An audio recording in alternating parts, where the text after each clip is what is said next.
The Geek Speak Show is produced and distributed by 22 Creations Multimedia, LLC.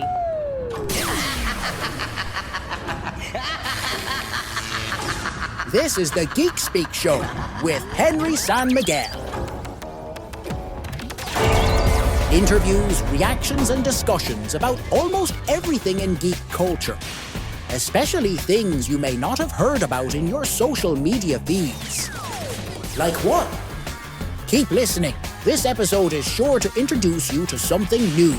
Here's your host, Henry San Miguel. Welcome, true believers. Welcome to the Geek Speak Show. Now, before I get to this week's guest, let me quickly remind you that you can still send in your ghost story for the Halloween episode. We're getting a few of them now that it's October, as I thought would happen. I mean, Sean Clan and me, we think spooky all the time. I think you guys know that. But now that it is October, I figured, well, now they're in the spooky mood and you're sending in your stories. We're getting a few now that it is October, and you have until October 24th to either record your story and send it in or write it out in an email and send it in. We got a pretty creepy one, I will say, this morning, in fact. A written out one that when you hear Sean Clan or me read it on the Halloween episode, I'm sure you're going to agree, this is pretty creepy. Now, recorded or written, you can send them in to geek.speak@gmx.com. Let us know if you want us to say your name or not, because the ones that we have gotten in, the written out ones, you didn't specify if you wanted us to say your name or not. So we had to get back to you and say, hey, do you want your name out there or not? Geek.speak@gmx.com. Remember, you have until October 24th to hear it on the Halloween episode this year. All right, so let's get to this week's guest, and then a surprise for the book club. You want to know what it is? Well, here's a little hint. The Geek Speak Show, Volume 2 presents Nerdy Navajo News with Sean Clan.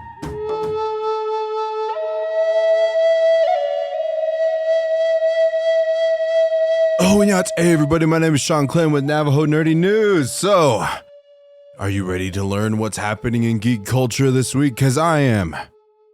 I don't care if you're not ready. We're going to go ahead and jump right into this. We're looking forward to Halloween, but once the calendar says November 1st, that also starts the countdown to the end of Stranger Things. Netflix is releasing some special videos looking back at the past seasons and previewing the end. You can find them on their YouTube at Still Watching Netflix. Also, one more thing on this topic, Target is the official fan destination and will be featuring exclusive items starting this month. You've probably seen Stranger Things display at your Target already, so run over there and get some Stranger Things. Yes. Now, next story we have up for you. Now that we've seen Reed Richards on screen, it's looking like DC is ready to give it a try. There are rumors that a Plastic Man movie is in the works. About a year ago, reports surfaced that Darren Aronofsky was interested in directing the movie. He didn't say anything, and, more seriously, neither did James Gunn, which means this could be true, as James Gunn is pretty quick to debunk DC leaks and rumors online. So we'll see how far this Plastic Man rumor stretches out. That was a good one. I really love that one. That one's pretty funny. Now, after 25 years and 11 films, the Fast and Furious franchise is having trouble starting their engines on the final installment. See, starting your engines, cars, that's a good one right there.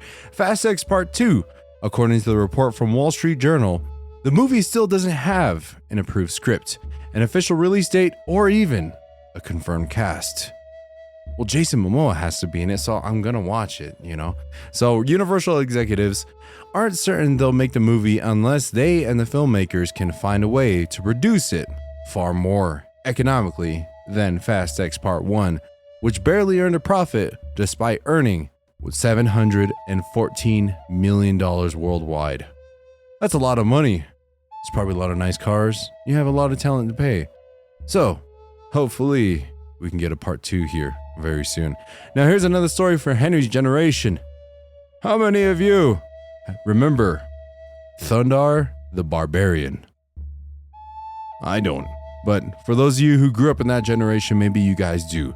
It was a cartoon series that aired for only one season in 1980, but this has since become a cult classic. It was a very Jack Kirby looking cartoon because Jack Kirby was the head of production for that show, along with Steve Gerber, Howard the Duck's creator, and Buzz Dixon, who went on to write stories for G.I. Joe and Transformers, and Roy Thomas, who's known for his work for Marvel and Conan the Barbarian. Not Conan O'Brien, Conan the Barbarian. Dynamite Entertainment is bringing back Thundar the Barbarian as a comic book series, written by Jason Aaron.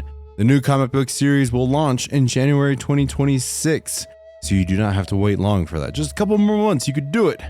I believe in you. But that is going to go ahead and wrap it up for Navajo Nerdy News this week. Thank you so much for joining and enjoying Navajo Nerdy News here with Sean Klin. And I hope you all have a good morning, evening, afternoon, wherever you are. Hook on it. That was Nerdy Navajo News with Sean Klen, exclusively on the Geek Speak Show, Volume 2. Now, back to the Geek Speak Show. Hang on. Breaking news straight from the desk of J. Jonah Jameson. This just in. That wall-crawling menace, Spider-Man, was spotted on Kickstarter hawking his new line of amazing Spider-Man classic newspaper comic softcover collections in, get this, ridiculous vertical slipcases. Reports say that he is also offering mouse pads, stickers, puzzles, lithographs, and bonus books. Do not, I repeat, do not go to Kickstarter and do not give that web-headed buffoon the satisfaction of a successful Kickstarter. Now, back to the Geek Speak Show with Henry San Miguel.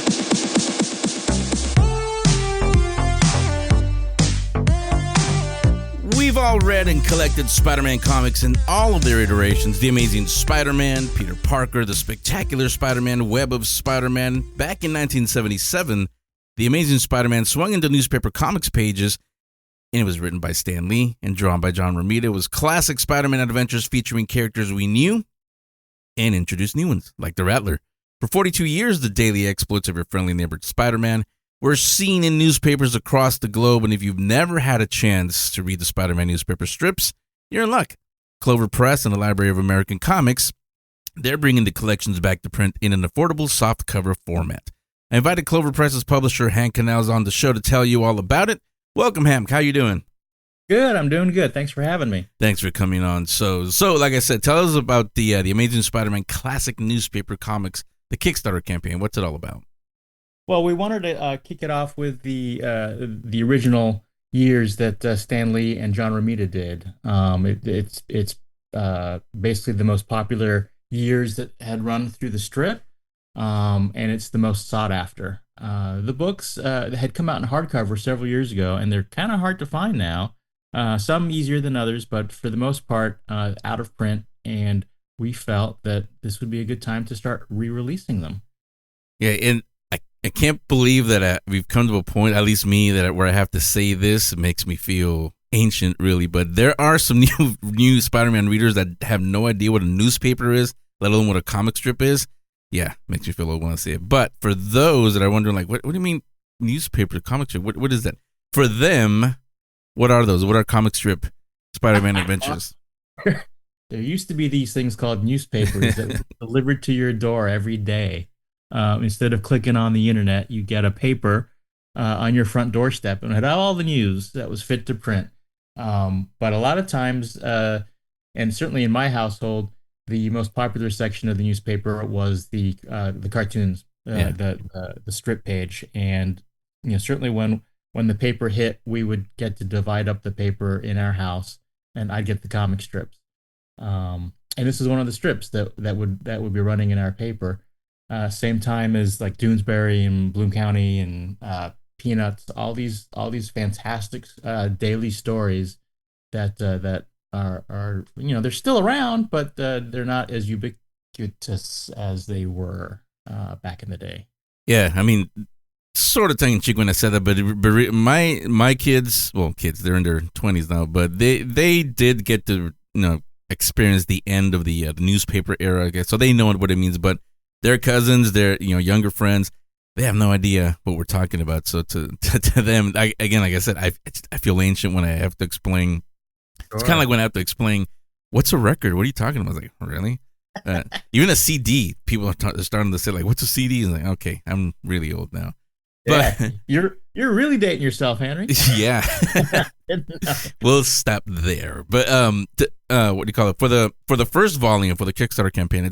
It's only going to be the first year or the first what is it, 77 to 80, right? Yeah, the first 4 years. And so we lucked out. The series debuted in January of 77, and each one of these volumes collects each year from January 1st to December 31st. So each volume is a complete year, regardless of storyline. Starts January 1st, it ends December 31st. But that way you know that each volume you're getting will have a complete year.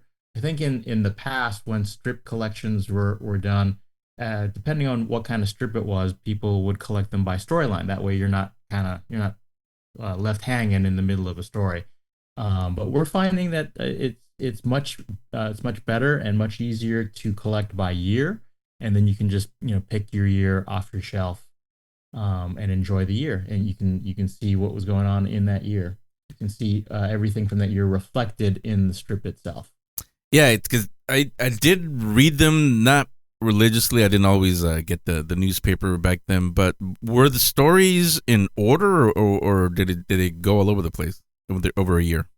Yeah, no, I mean, there's a through line, and it's a completely different kind of storytelling than comics, which is it's great that Stan and Stanley and John Romita were working on this, because you have to set this up and you have to give just enough information, enough of the plot, enough of the character, to propel your story forward, and then keep people coming back for more. So.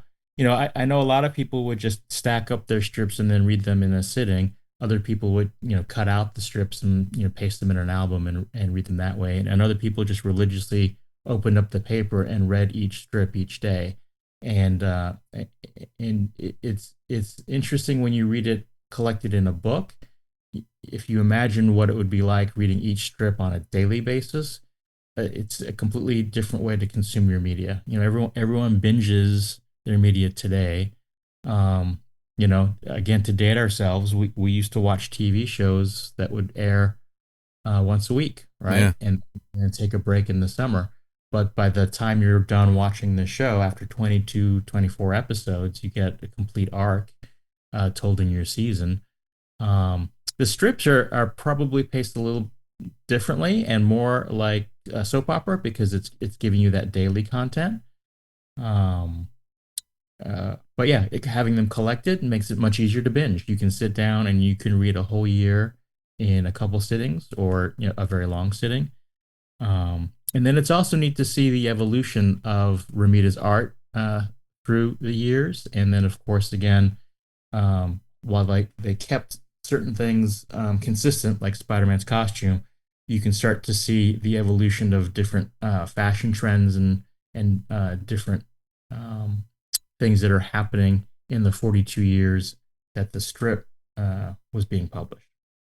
Yeah, you took me back there when you were talking, because I remember I used to do that. I used to cut them out, because this is when I had first discovered Spider. I think I was 8 or 9 at the time, and I used to cut them. I didn't know that was a thing. I just wanted to cut them out, and I do remember there were a couple that I'm sure if I still have them today, and they wouldn't be worth anything. I actually colored them because they were black and white in the comic strip, and I knew Spider-Man, so I got out my crayons and went to work. But also the stories, they only had about, what was it, 3 or 4 panels to get the story out daily, wasn't it? Exactly. Yeah. So it really is a completely different art form that I don't want to say it's lost today, because there are still some strips that are running and running quite successfully, but not like this. Yeah. And then when you think about it, 42 years, that's amazing. So, they would do things that would parallel what was happening in the comic books, and then they do their own stories. Like you had mentioned, the Rattler, that's a brand new character, not brand new now, but brand new then, that was introduced in the strip, and he didn't appear in the comics. So they can do a lot of fun things. Yeah, which really, for anybody wondering, if you call yourself a Spider-Man collector and you don't have these, well, then you really don't have everything Spider-Man. So there's another reason for you to back the Kickstarter campaign, which, by the way, I do have linked up on the show description for all of you that do want to get behind it. I'm sure you do. If I don't think this will be spoilery. We won't say what or why they do, but other than the Rattler, what new characters are introduced in the comic strip? Well, he's the main one. So I think anyone else you're going to be very familiar with. They wanted to keep it something very familiar because they wanted to introduce. It's interesting that you said that this was your first exposure to Spider-Man, and back in '77, a lot of people discovered Spider-Man through this newspaper strip. They also had the TV show, the animated series, and then of course the comics were doing phenomenal as well. Mm-hmm. But the newspaper strip really kind of broadened the exposure of the Spider-Man character to so many more people. So I think they wanted to keep the same cast. I was 10 years old during this time, but everything that I've been reading up on the strip, it's you want the familiars, you want your J. Jonah Jameson, you want Peter Parker, you want Spider-Man, you want all the different villains that you're familiar with. But they did want to do something a little bit different, and that's why they introduced the Rattler. Yeah. Let's go back to the Kickstarter campaign. Talk about the available tiers and the rewards for Kickstarter backers. Yeah, so the book itself is in a horizontal format. That way we can maximize the size and the detail for the comic strip.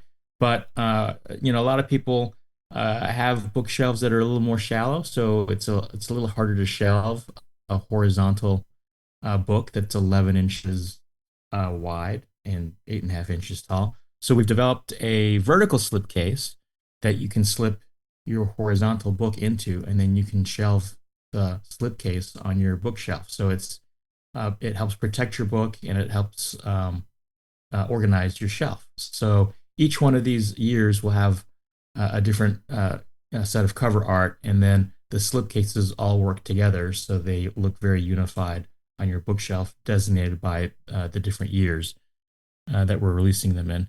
But as part of the Kickstarter, your basic tier is all 4 of those books. And if you back all 4 of those books, that enables you to add on some really special and exclusive items that you can only get on this Kickstarter. The first of which is a mouse pad, which features the John Romita classic Spidey head on a nice black mouse pad with webbing on there. There's a fantastic sticker set that has all sorts of different poses of Spider-Man. So you can stick Spidey doing all sorts of different things on everything, your laptop, your tumblers, your computer screens on the backside. I wouldn't advise doing it on the front. And then probably my favorite thing is this an amazing 1,000-piece puzzle that takes all the color Sunday strips and puts them together in this puzzle. But it's not just a straight reprinting of the strips. They're actually designed in a tiled fashion that's going to make it a very challenging puzzle, because a lot of the headers that ran on the Sunday strips were the same from week to week, and then the strip itself, the story, was different. But we've put some of those headers in there multiple times, so when you're putting the puzzle together, it's going to be a challenge, because you're going to find the piece that you need, but it won't be the actual piece because it goes somewhere else in the puzzle. So I think people are going to really enjoy that. Yeah.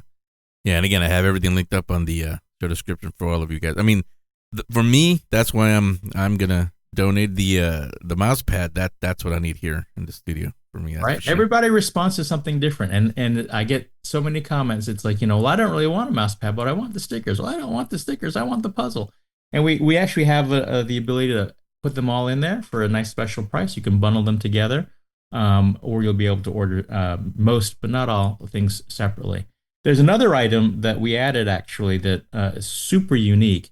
Is before the strip was picked up by the syndicate to put in all the newspapers, Stan and John had done, essentially the equivalent of a pilot, where they did several strips to show and to pitch the series to prospective syndicators.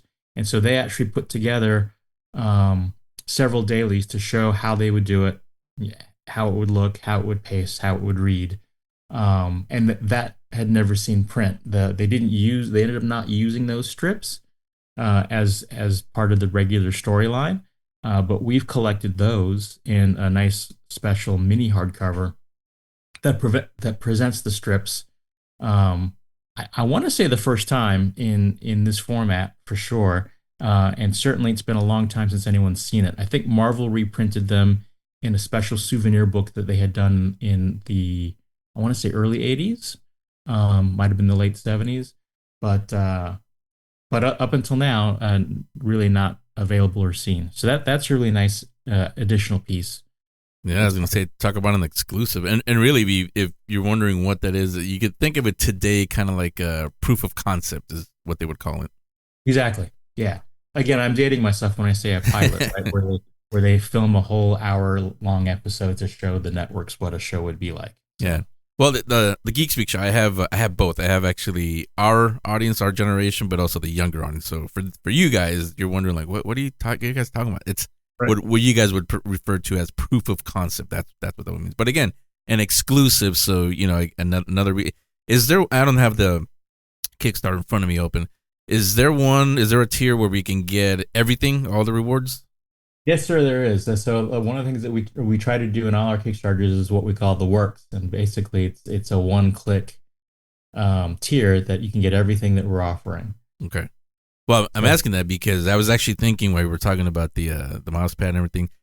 It ends October 23rd at 9 p.m. Pacific time, so you got to hurry up and get in there.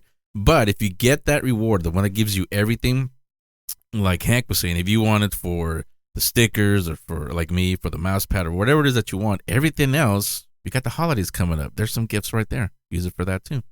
Yeah, all taken care of. And that would make for one tremendous gift to your favorite person, or you can split them up and you can give it to a whole bunch of different people. Yeah. If you have a puzzle fan in your family, give them the puzzle, and then everybody loves stickers, so buy some extras. There's also a lithograph. And Romita had drawn this, and it was basically it's a nice frameable piece on archival art paper that's available, and it's Romita at his drawing board with a whole bunch of his characters that he's known to have drawn surrounding him. So that's a nice piece too. But yeah, if you go on the site and just order the works, you'll get everything. Now, I always say when I ask this question for Kickstarter campaigns, you got to take into account life gets in the way. But if everything goes right, when do you hope to have the first volume at least ready for backers? We're promising May 2026 or earlier, but we're in great shape on this project, so I think we'll be able to deliver that way earlier. Okay, yeah. Like I said, we're knock on wood over here. Let's hope nothing weird happens anymore, and everything goes right on time. You never know. I mean, with tariffs and everything else, supply chain issues. Yeah, exactly. The last couple of years. Yeah. So and I think backers, I think they, we all live in reality. We kind of expect that when we in the world we live in. I'll say. Yeah.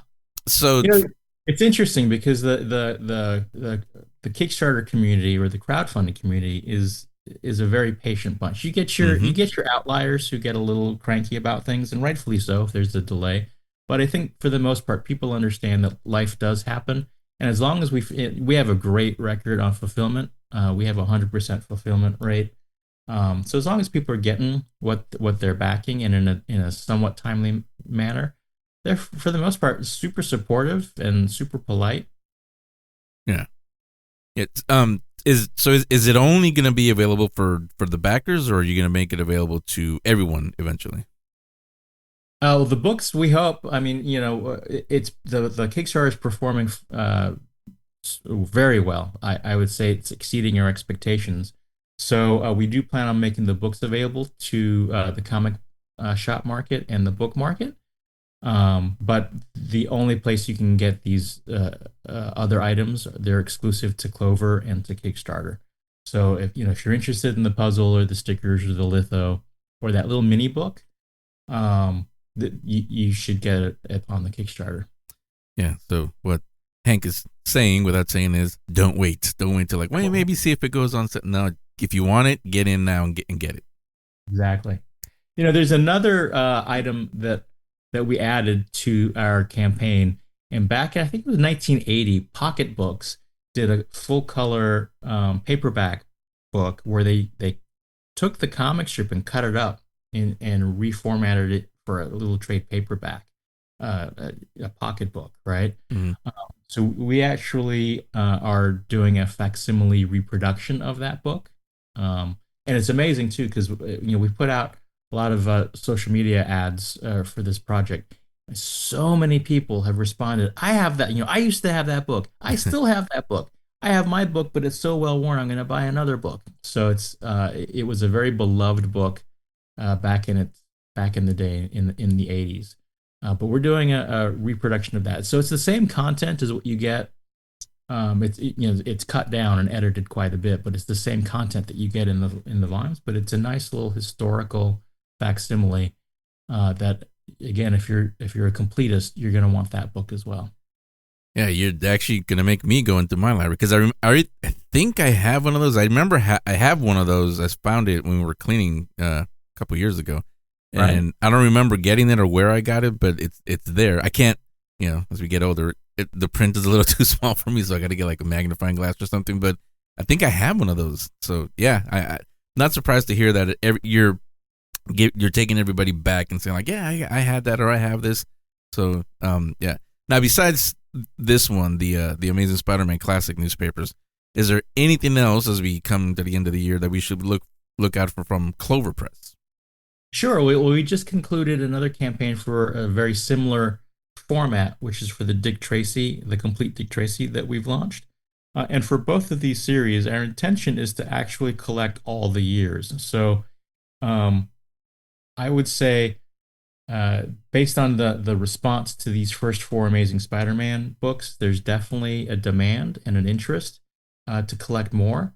And again, because you're doing it by year, that's that's 42 years. That's going to be a big collection.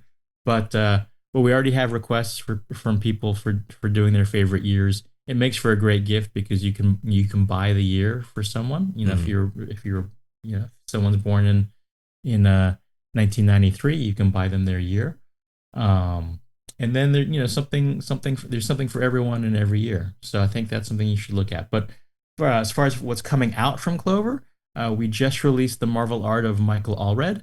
It's a fantastic 216-page book featuring Michael Allred's art throughout his career at Marvel Comics. A ton of his cover art. There's a great gatefold that collects a piece that hasn't really been seen widespread. He did it for Comics Expo many years ago, and it's a triptych that connects and folds out. He designed a new cover, a dust cover, that has all these characters that are kind of in profile running from left to right. That is also artwork that we used for his puzzle. Again, another 1,000-piece puzzle, which looks fantastic. And then stickers, in that each one of those characters are individual stickers, so you can mix and match them and create your own panorama using Michael Allred character-drawn stickers, which is fantastic. So that just fulfilled. Our shipping department is wrapping up fulfilling that, and that'll be in shops later this month. So definitely take a look for that. And then we also have the DC art of Jorge Jimenez and the Marvel art of Tyler Kirkham, both coming up and coming out before the end of the year. And for all of you listening, I'll make it easy and put a link to Clover Press on the show description. Also, just click on Clover Press's name and it'll take you there. So actually, I wasn't going to ask, it's not in the outline, I wasn't going to ask you this, but I just thought of it right now. And this is your opinion, however, very, very well-informed opinion. We have events like Free Comic Book Day, obviously, but for our generations, we're there no matter what. But the younger generations, unfortunately, I see them going away from reading. There's a few that do, but not too many of them like reading anymore. So how would you keep them interested in reading actual physical media, like books, comic books especially? Well, I think you fish where the fish are, right? I think the how do I say this? I think something like the vertical scrolling comics are really catching on with multiple demographics, but with the younger folks right now, because they're such a device oriented generation. So when I say fish where the fish are, everyone's got a phone in their hands, or a small electronic device, whether it's an iPad or an equivalent. And I think if you can get material that people are interested in a format that they're interested in, that's the way to go. And I think you're able to appeal to a different kind of reader by making your material available in that format. And where it might be foreign to some people, and I'm used to reading from left to right, younger folks are used to scrolling top to bottom. Yeah. So it's a matter, and again, that's a completely different kind of storytelling. When you lay out a comic book page, you're looking to lay it out from upper left to lower right in kind of a Z pattern. That's how your eye would naturally go. When you convert something to a vertical scroll, it doesn't always translate. But if you're creating material for that vertical scroll, it's a completely different kind of storytelling. Just like a newspaper strip, it's a different kind of storytelling. And it's a matter of mastering that and making that appealing to the new generation. Yeah, I mean, call me purist, call me old. I think we did earlier in this interview, but I prefer touching it, it's the smell of a fresh comic. I mean, I get, right. I hear what you're saying. Yeah, that's what they're used to, just scrolling, and they're still reading. But yeah, I don't know. Just call me old. That's just me. Is it the smell of a new comic, or is it the smell of an old comic that you like? Just the smell of a comic. Period. I mean, the new one, yeah, you can't beat that smell. But it's just the smell, the feel of a comic is that I like. Yeah, well, you're a collector, and you want that tangible. You want to touch it and feel it and know that it's yours. Absolutely. Yeah. So again, for all of you guys, I have the Kickstarter linked up on the show description. Do you have a website, social media for Clover Press that they can follow? Yeah. So our web store is cloverpress.us, and then you can find us pretty much on all social at Clover Press. Okay, and it's Hank Kanalz. Hank, thanks a lot for coming on, and you're welcome back on the show anytime. Thanks for having me. I had a good time.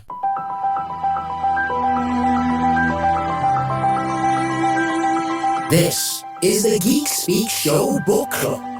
In here, you'll find books new and old, comic books, graphic novels, anything you can read which will interest you if you like this show. Welcome to the Geek Speak Show Book Club. This week's selection is a surprise, to be sure, but a welcome one. If you know Sean Clenn, and I'm sure you do listening to the Geek Speak Show, you know what a running joke is around here with him and reading. He leads, doesn't read. But after last week's episode was released, Sean Clenn called me, all excited, to give me some good news. I thought he was going to say, I'm moving over there by Hollywood, so we'll be neighbors now. But it wasn't that. It was something else. I'm not going to tell you what it was, not because it's private, but because he's here right now to tell you himself. Oh, young warrior. Oh, Henry and the Geek Speak Show audience. Good to see you all. And this time, he's not alone. He brought a friend. Best pal. I think this is your first time on Geek Speak, isn't it? Yes, it is the first time. Yes. Yeah, you glad to be here. You've done stuff on the paranormal show that we used to do, but yeah, this is the first one. Your first time on the geek one, which is cool because when we met, when we were first introduced, it was all for ghosts, for paranormal stuff, which is fine. But then, come to find out, Sean Clenn actually told me, Best Paul, he actually talks about comic books and about the movies, and I said, wait. Why do I not have Best Paul as the co-host instead of you? If he does all that. So I'm not saying it's a tryout, but maybe we'll see what happens. Oh yeah, auditions open. Yeah. I mean, I can go for a little vacation. I think I can free up some time for you, Henry. Those could be famous last words, Sean Clenn. You go for a little vacation, turns into a long one. Permanent vacation. Yeah. But seriously, the reason why they're both on here is because, again, Sean Clenn called me last week after we did the episode with some very good news. And the good news was, what was it? You go ahead and tell them. So I took a trip over to Flagstaff with Bezpaw, and he said, "Hey, I need to make a stop at the comic book store. Necessary stop. Necessary stop. We had to go over there." I was like, "Okay, cool." And Wait. That's the secondary most important thing. The first, smoke shop, then comics. Yeah, true. Yeah, In that order. in that order: smoke shop, have a cig, and then Actually, you know what? We can do it that order. Henry knows us so well. But we actually, we then afterwards we went to the comic book shop. He's like, "You want to go in?" I was like, "Sure." And I went into the comic book shop. Really cool place. It's what Cab Comics out in Flagstaff, Arizona. cab or cad? Cab Comics, yeah, Cab. like a taxi cab. Taxi cab comics. Yeah, it was a really cool place. I've never been in that location in Flagstaff before, or at least those stores in those certain locations. So we went in there, and then we're walking around, and he was looking for a certain type of comic, and then I stumbled upon a shelf that had artwork on there that really interests me, and he's just like, "You want it?" I was like, "Sure." And so he bought me 2 comic books, and these ones right here are Predator Kills the Marvel Universe, Volume 1 and 2, Issue 1 and 2, variant editions that I have right here. And so he has the 2 originals, and I went back. I was so excited to read it just because of just looking at the cover art that they have on there, and I read both of them within an hour. So that's really good for my reading goals and my reading speed, I guess. You know, it's like been a while since I've actually had to read something. See, some people count steps. Sean Clan counts pages. Yes, exactly. Or words, one of the two, whichever one. I read 2 volumes in one day, and I have to say, it was awesome because I've told the Geek Speak Show audience a long time ago when I first started that my uncle gave me some old school Spawn comic books when I was younger.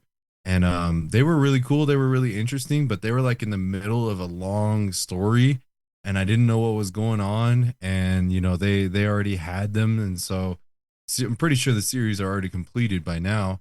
But I was just like, I didn't really have an interest in like continuing on because I didn't really know too much about Spawn. But being here on the Geek Speak Show, watching all these Marvel movies and going to Comic-Con and everything, and loving Alien vs. Predator universe, I thought this was a no-brainer. So I read it. It's like and I called Henry after I got done reading it, and I told him, "Henry, is this what it's like back in the day before they had like TV shows and stuff?" Well, they had TV shows in your day, but you know, yeah. When he said that, I said, "Wait, how old do you think I am?" Before airplanes, Henry. When my neighbor Fred Flintstone came and dropped the stone, boom, there's issue number 1.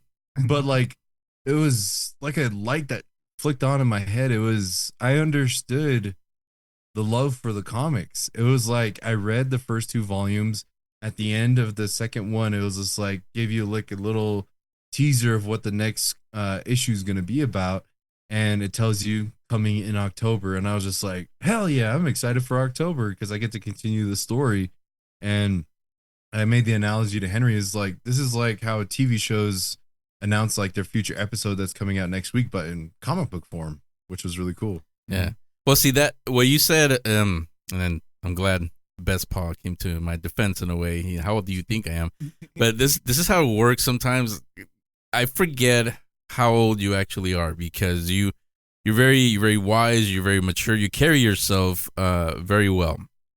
But every now and then, you say or you do something that reminds me, oh yeah, he's still a baby. That was one of them. It wasn't that. It was when you said you compared the cover art to. You said it's like a YouTube thumbnail. Yeah, that's a comparison analogy that only your generation would make. Because my generation, number one, we didn't have internet, so we wouldn't call it a YouTube thumbnail. But I told you it's actually like here in the Geek Speak studio, all the movie posters I have around us. That's what they were for, to entice you to go into the theater to watch the movie. And we all heard the saying, "Don't judge a book by its cover." Comic books, you kind of have to because the cover tells you. Kind of what the action is going to be. Spider-Man fighting whoever, Batman versus this guy, or, whatever's going on in the comic book. Now, one good thing I will say all these years about cover art, trailers, especially in recent years, trailers sometimes show us stuff that is nowhere to be found in the movies. People get mad when they go in there. Comic book covers, they've never done that. I will say, at least not that I know of, that I remember. That pretty much what's on the cover in more detail, but that's what you're gonna find in the comic book. So yeah, it does make you want to buy the comic book. I mean, for example, because that's the first thing you saw. What you saw on the cover, is that in the comic book? Yeah, that's what really intrigued me. Was in no way, shape, or form do I think one Predator can take on the Marvel Universe. And so, but how and why is what made me think of wanting to read it. Was like, okay, Predators aren't dumb, and they're hunters, and they're pretty smart, and they adapt to their prey. And so it was very interesting how the Predators, I say that plurally, Predators work together. And I won't spoil it too much, but they have somebody on the inside that's helping them take down the Marvel Universe. Well, I mean, I think you can. The spoiler is kind of in the title. Kills the Marvel Universe. Yeah, they're not going to become friends from that title. You can I know, gather right? that And much then, at least. what was really interesting is, like, you look at this cover art. I know this is just audio only, so I'll explain to everybody out there is, at least in the variant edition that I have, you see like the helmet of Ant-Man. You see Captain America's helmet. You see Thor's helmet. Captain America's shield broken on the ground. And he's holding Iron Man's helmet with Spider-Man's mask flowing down a river behind him. And it's just like, how did he do this? And that was like the biggest thing I was intrigued about, was just wanting to find out that whole process. And just reading these two editions that I have here, very awesome and intriguing. We just had a reverse ageism moment also right before we started recording, because right before I hit record, you said, and I got the variant cover too. I like the variant better. And I said, you do realize it's the exact same story, it's just a different cover. I think I would rather hang up the variant version in my house than the regular edition, but maybe, I don't know. But before you guys, blasphemy for me to say that? No, I do believe some people do collect variant editions, just read the variants. Yeah. Well, I was gonna say, Best Puffer, before you went in there, did you tell him about this comic, or you just found it on his own walking through the store? I think I did hint, because I did collect the Predator versus Black Panther, Predator versus Wolverine. Yeah, I do believe I sent him messages of like pictures of the covers, but I didn't expect for those to be there, to be honest, because I expected all of them to be sold out by then. But it's just a lucky stumble upon that they did have both copies still. Yeah. And then they had a big ass poster. They had a big poster on the front door of the first edition of it too, and I was just like, whoa, I wonder if they have it here. And so sure enough, they did. Well, yeah. No, Best Paw's right, because this actually came out in August, right after Comic-Con. The first one came out, and then the second one came out, I think, last month or this month. This month, I think. And it's because it's a 5-issue series. It's not an ongoing comic. And the last one will come out literally the last day of the year, on December 31st of this year. The last one will come out. So something to hold you off to, or you have a selection for the book club the next 2 months. I know, right? I got that one, and then there's already they've already made two, like how he mentioned. It was the Predator versus Wolverine I got to get, and then the Predator versus Black Panther, and then Predator versus Spider-Man. And each one of those have like four copies or 4 issues in each one too. So yeah, rest in peace to my wallet for now, because I think I found a new hobby. Yeah. Indeed. Well, we hear you all the time. I mean, having Best Paw on here is a rare occurrence. So let me speak geek a little bit with Best Paw. What comics do you usually read, Best Paw, when you go? I usually get Marvel. I'm more of a Marvel fan. See why I like them?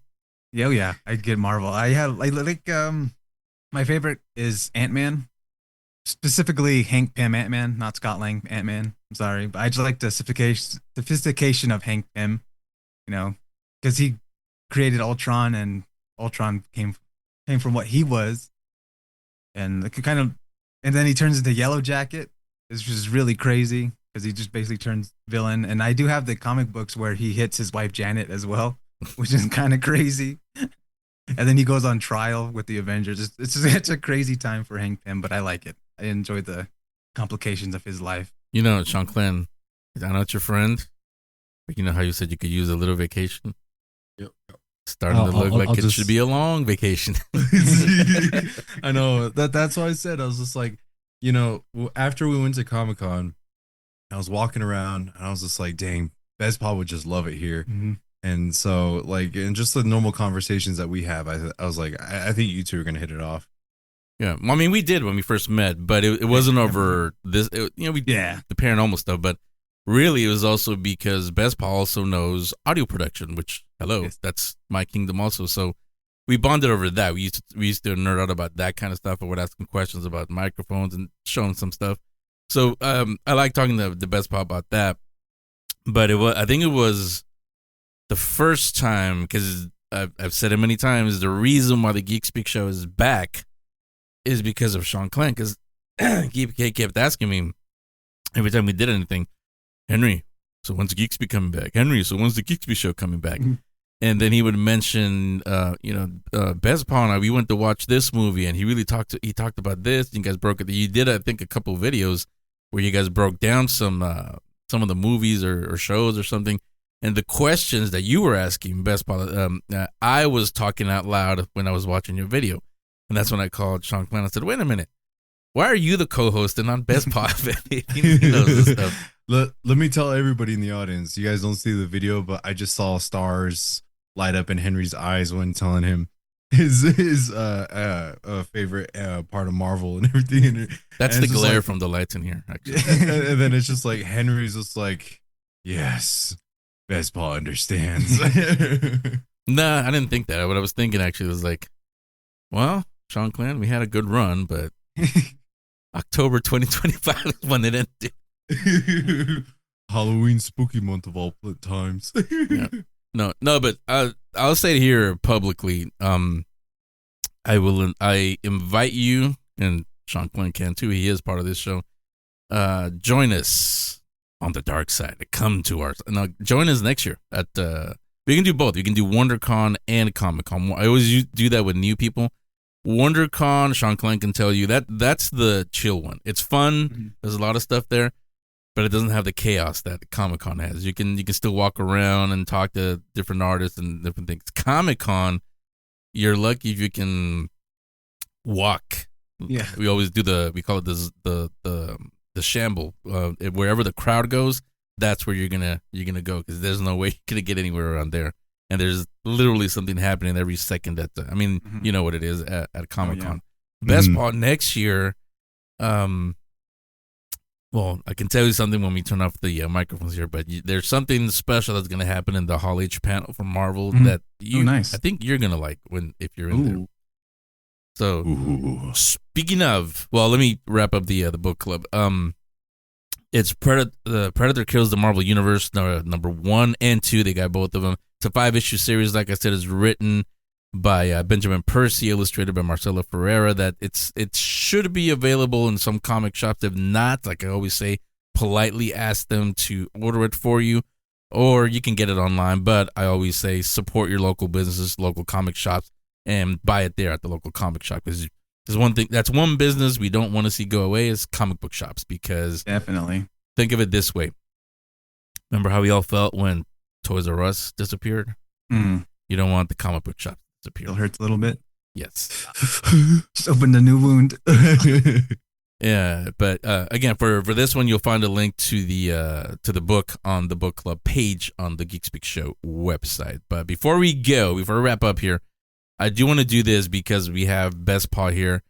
Sean Clan has told me a few times, like, he wants to ask you some questions about the MCU and some of the shows that you guys talk about.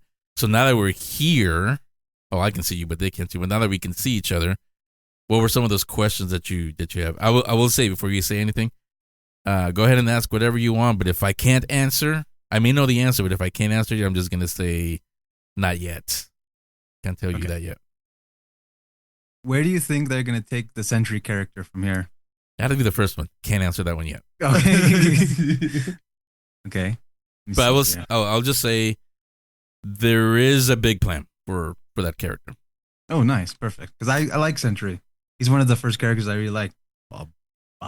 Yeah. Yeah. I have one of his couple of his comic books and an action figure of his, the Sentry. Yeah. I like No, it. you'll like where his story is going in Oh, that's good. Doomsday.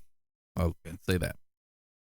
How did you like the switch up from the Thunderbolts and then they ended up going with the new Avengers at the end of the movie? I don't like it only because I think Sean Clan and I talked about this a little bit at Comic-Con, I think it was, or somewhere.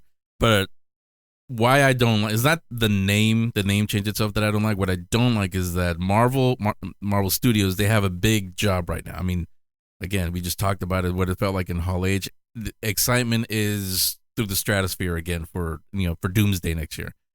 They haven't built it up like they built the first Avengers and Endgame and Infinity War. You had, I think we're only going to get Wonder Man before the end of this year, and that's it. No more Marvel. And really, none of them have really set up Doomsday, other than we saw him quickly at the end of Fantastic Four. But other than that, no one really knows. Oh, and the Thunderbolts, they saw him at the end, the ship coming in, whether it was him or not, I don't know. But they saw it coming in at the end. That's about all we have right now. Then the next big thing is Spider-Man Brand New Day. And from what I understand, without getting too spoilery, that one's going to have its own story. It's going to drop some nuggets about Doomsday. But then the next big thing is Doomsday. So my thing is, have they built it enough? I know it's exciting. It's RDJ's, is Doctor Doom, and there's that, but you still got to tell a story. And then you announced 9,000 actors that are going to be in this movie. And, we know who they are, but, like, how do they fit into this? Because a lot of them we haven't seen. And then now, all of a sudden, not only do we not have officially an Avengers team, now we have a new Avengers. That's what the reason why I don't like it. Is like, what are you doing? What are you doing over there? That's the only reason why I don't. There's no like story or in comic book reason why. It's just that they're kind of setting themselves up for failure with the movie. I mean, other things happen and change things around. But yeah, I mean, we could talk forever here about all this stuff, but there you go. But again, I'm extending an invitation for you to join us on the dark side next year at WonderCon and or Comic-Con. That's not an invitation. That's a demand. So you're going. Oh. Well, he's got the sword behind him, so the lightsaber. But there you go. There is the book club and also the episode. Before we get out of here, I have the links everywhere, but you tell them, so let them know where they can follow you. Yeah, so it's spooky month, everybody. So I'm putting out some new spooky content on my main channel at Sean Clan Shadow Productions. And I do have a second channel called Sean Clan Shadow Lodge. I'm going to be having that trip where I got these comic books coming up here in an upcoming vlog on that channel with Bez Paul here as well. Him and I also do a Talking Shadows podcast on that channel too as well. That's going to be revamped and coming again here very soon. So yes, we're going to have our generous host here at the Geek Speak Show on an upcoming episodes. Maybe we'll drive out to California. We can do an in-person recording podcast. But yeah, I have Instagram, Clan Warrior SSP, Clan _Warrior _SSP.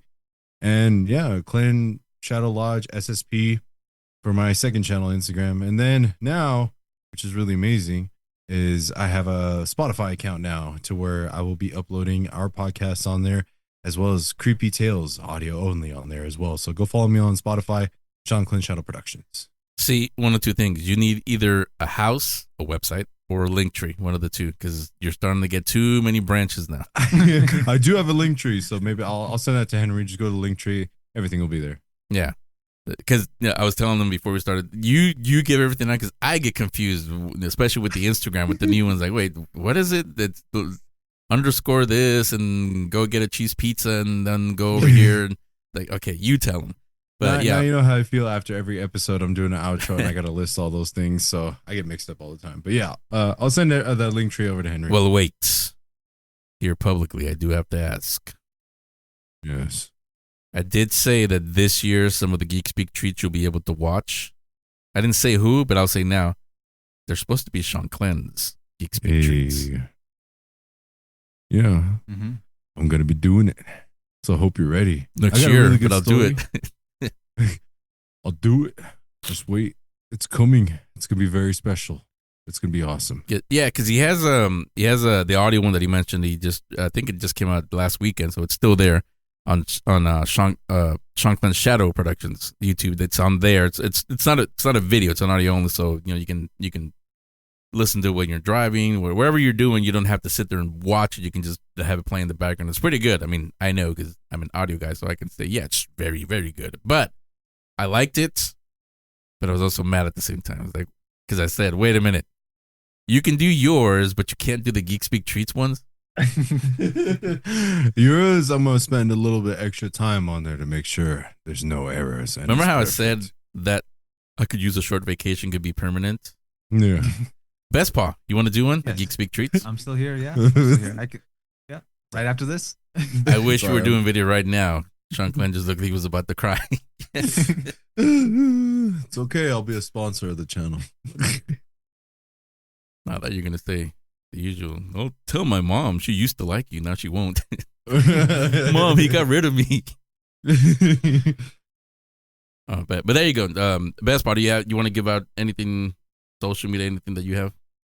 Yeah, you can follow me on Instagram at Elwood12, and that's about it for my socials. Yes. What do you have on yours? On mine, it's just my personal one. I don't have much. Okay. I should be honest. They keep telling me to make one for Bezpop, but I haven't been able or been lazy, to be honest. Well, I'm now too that he's- busy reading comic book. now that he's going to be the co-host, you're going to have to create one. Yeah. Easy enough. Too easy. The first post should be in memory of Sean Clan. Kicked him off the throne.